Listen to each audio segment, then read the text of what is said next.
राहिलंय का बोलायचं? नाही, अजून काय बोलायचं नाही मला. मग कशाला ओढलं गाडीत? मी माझे सगळे गुन्हे कोतवालांसमोर कबूल करायचं ठरवले. तिथेच चाललीये मी. म्हणून तर तुम्हाला गाडीत ओढलं. काही गरज नाही माझे मुसके आवडण्याची. मी स्वतः तिथे हजर राहणार आहे. तेच तर नकोय मला. का नको? मग अशी ते इतके ओरडलात माझ्यावर. चूक झाली. शंभूभावांनी जरा सविस्तर सांगितलं मला. जे झालं त्याला तुम्ही जबाबदारच नाही. तुम्ही जे काय केलंच नाही त्याची सजा तुम्हाला कशाला? तुम्हाला सजा झाली तर ती सहन होणार नाही मला. माझं डोळे उघडलं आता. तरी नशीब कोतवालीत नव्हतं, नाही तर अडकलेच असते मी. तुम्ही अडकला असतं तर मी सोडवलं असतं तुम्हाला, जसं तुम्ही मला सोडवलं होतं. माझ्यासाठी स्वतःचा जीव धोक्यात घातला होता. कशाची म्हणजे कशाची काळजी केली नाही. कशी करणार काळजी? मला तर फक्त तुमचीच काळजी. ते माहिती म्हणून तर पळत पळत आलो. तुम्ही नसताना माझी काळजी कोण करणार? का? तुमची आई आहे की. मायची काळजी आणि तुमची एक. मला दोघी बी पाहिजे. काय की बाई, एवढं स्वार्थी असू नये माणसानं. कवा कवा हसावं माणसं. आणि तुमच्यासारखी काळजी करणारी असली की कायमच.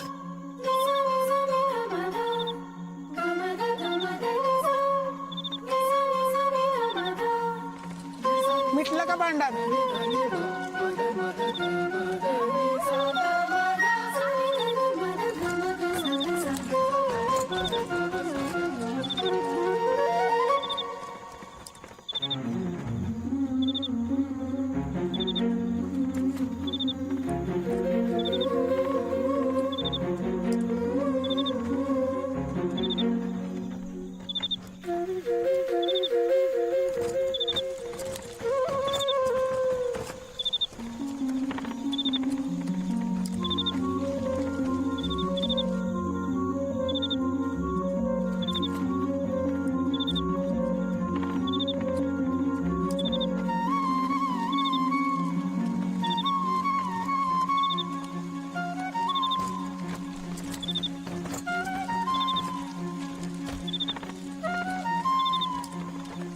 छबू, छबू, अरे गाडी थांबव.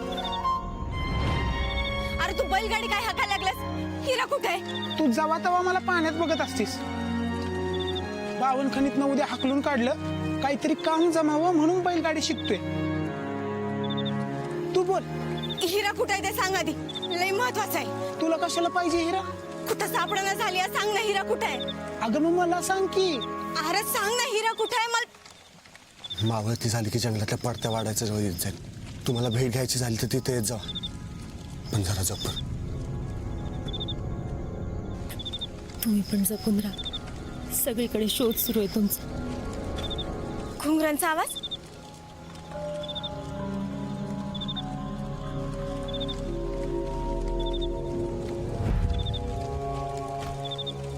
शेवंता, काय झालं?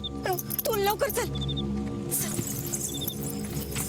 अगं पण सांग तरी काय झालंय? अगं काय सांगू हिरा, बडी भिला फरीसटनं जबरदस्तीनं पळून नेलंय. काय?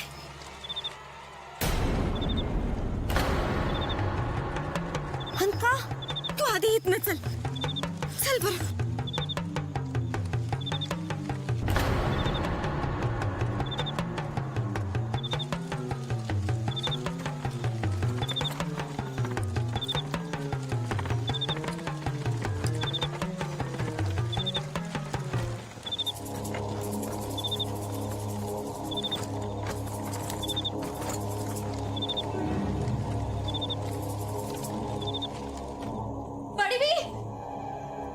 कोणच कसं नाही.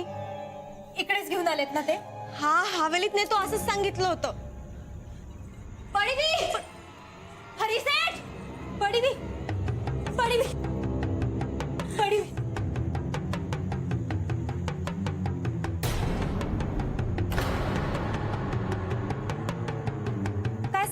तुम्ही स्वतःला. ही अशी बळजबरी कराल तर याद राखा, काठ या हिराशी आहे.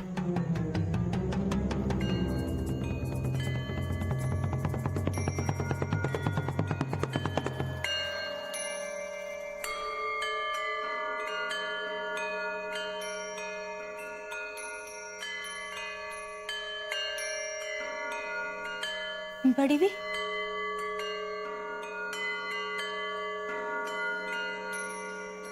लेकिन हमें जो सही लगा हमने किया.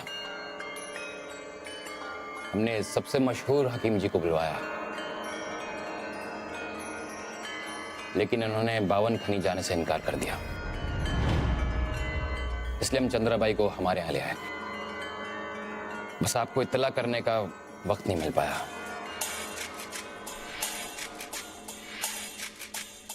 अब जरा घाव भर रहे हैं.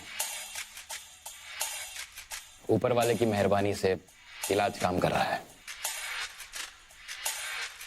सही समय पे इलाज शुरू हुआ इसलिए जान बच गई, वरना जान से हाथ धोना पड़ता.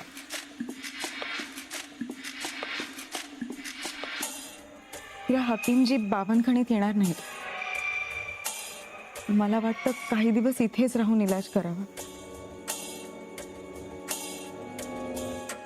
तू थांबशील ना माझ्यासोबत हिरा?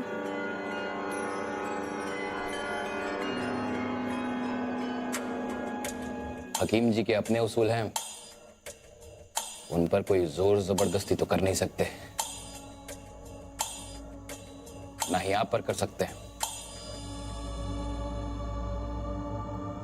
अगर हीरा जी को यहाँ रहना पसंद नहीं तो हम उनके रहने का इंतजाम कहीं और कर देंगे. नहीं हुजूर, हम यहीं ठीक है. जैसी तुम्हारी मर्जी.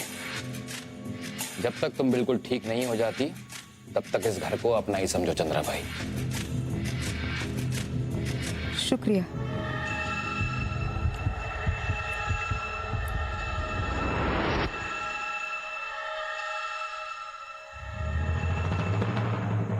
माफ करा सेठ, मी आपल्याबद्दल चुकीचा विचार केला.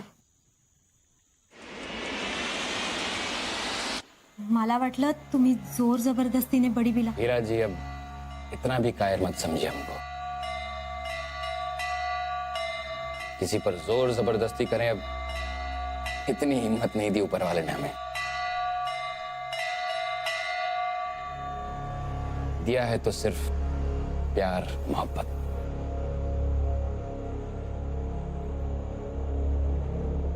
बडीबीचा जर चांगला इलाज होणार असेल तर मी इथे थांबेन.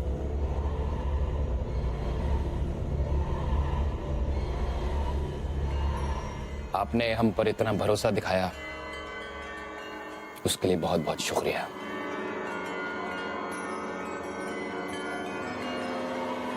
खरे उपकार तर आपले आहेत आमच्यावर. तुम्ही वेळीच मदत केलीत आणि बडीबीचा जीव वाचवलात. आपले उपकार कधीच विसरणार नाही हिरा. खैर छोड़िए सब. कल सुबह तक इन्हें और आराम पड़ेगा. हकीम जी, चंद्राबाई हमारी खास मेहमान है. उनके इलाज में किसी भी तरह की कोई कमी नहीं पड़नी चाहिए. जी हुजूर. मुबारक. हीरा जी भी हमारी खास मेहमान है. इन्हें किसी चीज की कमी नहीं होनी चाहिए. किसी चीज की जरूरत हो तो बेझिझक कहिएगा. अब हमें चलना चाहिए. व्यापारी हैं, व्यापार छोड़ तो नहीं सकते ना. ख्याल रखिए अपना.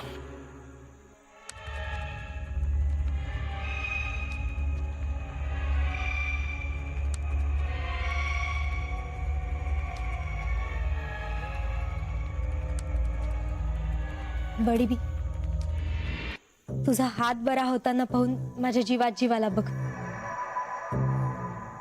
फरीसेठ फार चांगले, तू मला सांगितलं होतंस, पण मीच त्यांना चुकीचं समजलं. खरंच फार दयाळू आहेत ग ते.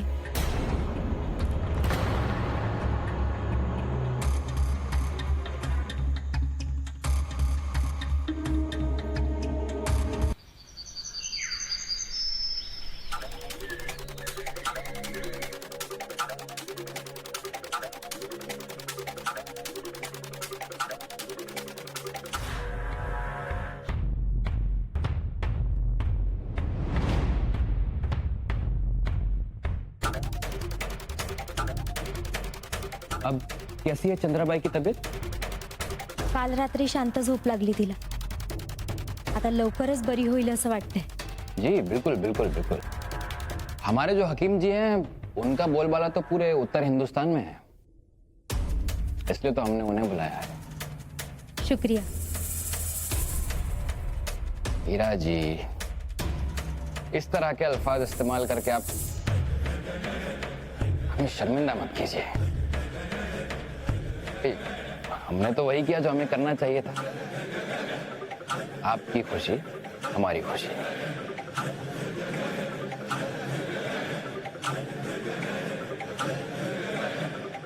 कोतवाल जी आए हैं बाहर, अंदर आने की इजाजत चाहते हैं.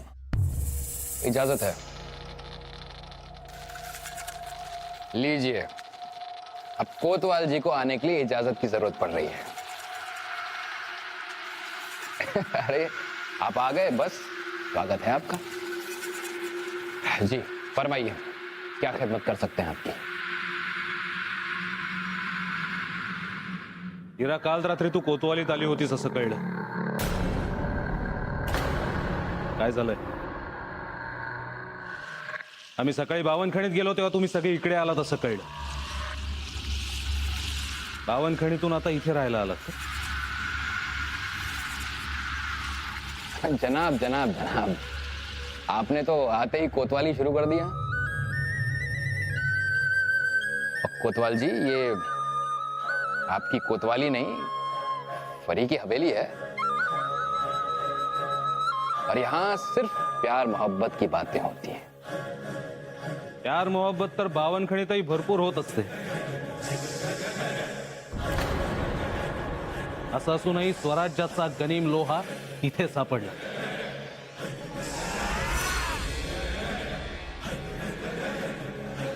कहना क्या चाहते हैं आप? वो मीरा को बताएंगे.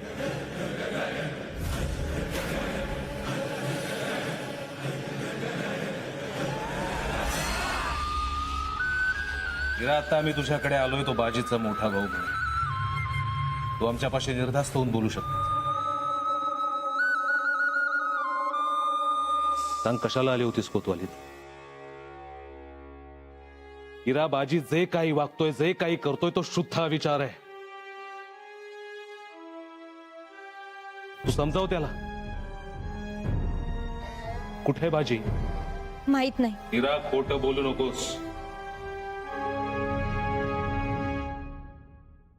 आम्ही तुला आणि बाजीला चांगलंच ओळखतो.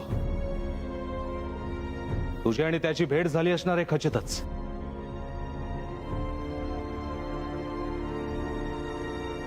समजावून सांग त्याला.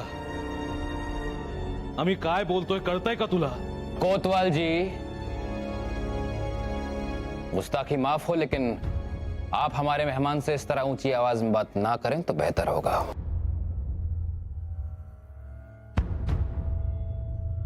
मेहमान? हो, बडीबीच्या उपचारांसाठी आम्ही इथेच येऊन राहतो. काय झालंय चंद्राबाईंना? आणि इलाजच करायचा होता तर मग इथे का आणलंय? अब आखिर इंसान ही इंसान की मदद करेगा ना कोतवाल जी. और हाँ, ये हमारी हवेली है, आपकी कोतवाली नहीं. और हमारी हवेली में किसी को कोई पाबंदी नहीं. और आप अगर बाजी की तलाश में तो शौक से तलाशिए. अगर मन करे तो पहरे भी लगा दीजिए. हमारे लिए तो अच्छा ही रहेगा. हिरा, मला तुझ्याशी बोलायचंय. हीरा जी आपके रूबरू हैं कोतवाल जी. करीसेठ, आपण व्यापारी आहात, फक्त व्यापार करा. पहारा ठेवायचा की नाही हे आम्ही ठरवू. बोलायचं की नाही बोलायचं हे देखील आम्ही ठरवू. आम्ही आमचे अधिकार आणि कर्तव्य चांगलेच जाणतो. तो फिर आप भी जान लीजिए ये हमारी हवेली है. ही हवेली तुमची असली तरी हे पुणे आहे आणि इथे फक्त आमचा हुकूम चालतो. ये हमारी हवेली है.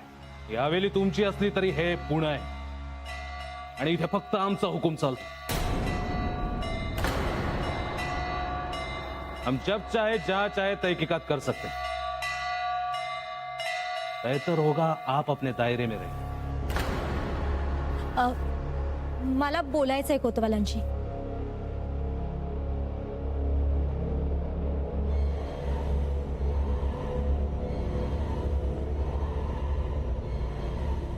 तिला काय बोलायचंय तुला? कशासाठी आलेलीस कोतवाली? हिरा काही लपू नकोस, सांग कशासाठी आलेलीस कोतवाली? शिलेदारांचा काही पत्ता लागला का विचारायचं होतं.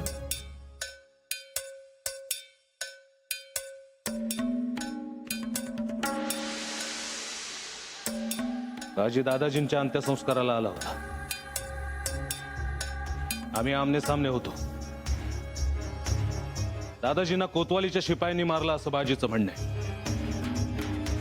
पण तसं काही झालेलं नाही. अभि दादाजी आणि बाजीला पकडायला कोतवालीची कुमक पाठवली होती खरी. त्यांना ना दादाजी सापडले ना बाजी.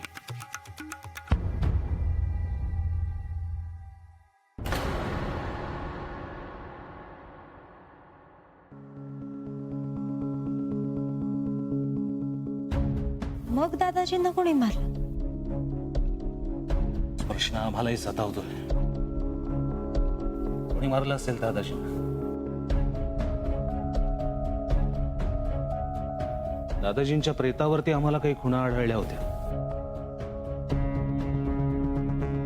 आधी असं वाटलं की शिपायांपासून पळताना ते झाले असं. तसं तर काहीच झालं नाही.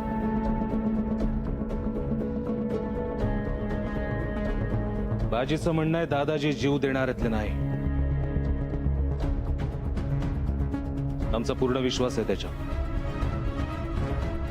मग दादाजींना कोणी मारला? तेच विचारायला आम्ही तुझ्याकडे आलो होतो हिरा. पण तू काही सांगायलाच तयार नाहीयेस. असो, काहीच हरकत नाही. पण बाजीला माझा एक निरोप दे. आज एक कोतवाल हरला असेल, पण मोठ्या भावाचा विश्वास जिंकलाय त्या.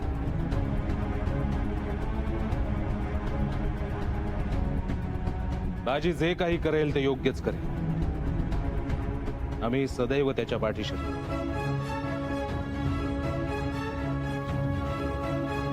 येतो.